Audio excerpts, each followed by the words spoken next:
21 வருஷத்துக்கு முன்னால ஒரு அரசியல் விபத்துன்னு சொல்லலாம். என்னுடைய மொழியில ஒரு ஆக்சிடென்ட் நடந்தது. அந்த சம்பவத்தில் சில சூழ்நிலை காரணமாக நான் ஒரு கூட்டணிக்கு என்னுடைய ஆதரவு தெரிவிக்கிற ஒரு நிலைமை ஏற்பட்டுச்சு. அதுக்கு என்னை வாழ வைத்த தெய்வங்களான தமிழ் மக்களும் நான் ஆதரிச்ச அந்த கூட்டணிக்கு ஃபுல் சப்போர்ட் பண்ணி அது ஜெயிக்கவும் வச்சாங்க. அப்போதிருந்து என்னுடைய பேர் அரசியல் ஈடுபட்ட அரசியல் அடிபட ஆரம்பிச்சிருச்சு. என்னுடைய ரசிகர்களையும் சில பேர் அரசியல்ல ரொம்ப ஆர்வமா ஈடுபட்டாங்க. இந்த 96 அந்த டயத்துல சில அரசியல்வாதிங்க அவங்கள பயன்படுத்திக்கிட்டாங்க, இவங்களும் அவங்கள பயன்படுத்திட்டாங்க. சில பேர் அதுல நிறைய பணம் கூட பார்த்துட்டாங்க. அந்த பூனை ருசி கண்ட மாதிரி அந்த ருசி அவங்களுக்கு தெரிஞ்சு போச்சு. அதை பார்த்த பிறகு அடுத்தடுத்த எலெக்ஷன் வரும்போது இவங்களும் அவங்ககிட்ட நாடுறது, அவங்க இவங்களை நாடுறது ஆதாயத்துக்காக. சில பேர் ஆதாயத்துக்காக நான் சப்போர்ட் பண்ணிருக்கேன் அப்படின்னு சொல்லிட்டு அவங்க கிட்ட சொல்றது. அதுக்காக நான் ஒவ்வொரு எலெக்ஷன் வரும்போதும் என்னுடைய ஆதரவு யாருக்கும் இல்லை அப்படின்ற சூழ்நிலைக்கு நான் தள்ளப்படுறேன். இல்ல நான் என்னமோ பெரிய ஒரு அரசியல் தலைவனோ இல்ல சமூக சேவகனோ ஒரு பெரிய ஆளோ எல்லாரும் என்னுடைய ஆதரவுக்காக வெயிட் பண்ணிட்டு இருக்காங்க, அப்படி கிடையாது.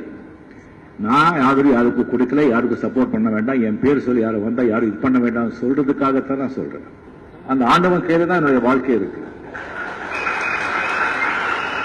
இந்த உடம்பு நான் சுத்தமா வச்சுக்கணும், ஆரோக்கியமா வச்சுக்கணும், இதயத்தை தூய்மையா வச்சுக்கணும், அவ்வளவுதான். அந்த ஆண்டவன்ல நான் ஒரு கருவி. அந்த ஆண்டவன் பயன்படுத்திட்டு இருக்கான்.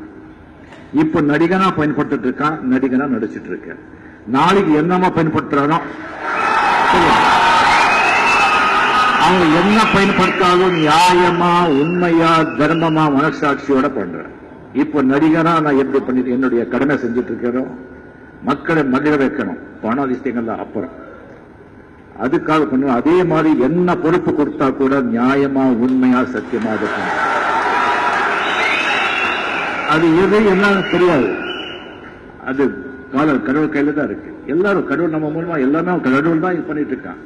நம்ம ஆன்மீகத்தில் இருக்கிறதுனால அதோடைய அறிவு நமக்கு தெரியுது. எல்லாருமே கடவுள் இருக்கு. அதை நீங்க ஒரு கெட்ட காரியம் பண்ணும்போது கடவுள் மனசாட்சி சொல்லும், பண்ண வேண்டாம் சொல்லு, அதை மீறி நம்ம பண்ணுவோம். பொய் சொல்லும்போது சொல்லும், நம்ம பண்ணுவோம். அது நம்ம கேட்ட நம்ம பண்ண மாட்டோம், அது நமக்கே தெரியும். சோ என்னுடைய வாழ்க்கை என்னுடைய இது கடவுள் கிட்ட இருக்கு. அது யாருக்கு இல்லை. இப்போ அந்த மாதிரி ஆசையா இருக்கிறவங்களுக்கு இப்பவே நான் சொல்லிக்க விரும்புகிறேன். அந்த மாதிரி அரசியல் டிஸ்ட்ரிக்ட் வரல, அப்படி எழுதல அப்படின்னு சொன்னா நீங்க ஏமாந்து போகிறீங்க. அப்படி ஒரு சூழ்நிலை ஏற்பட்டு நான் அரசியலுக்கு வர வேண்டிய சூழ்நிலை ஏற்பட்டால் அந்த மாதிரி ஆளுங்களை கிட்ட கூட சேர்க்க மாட்டேன்.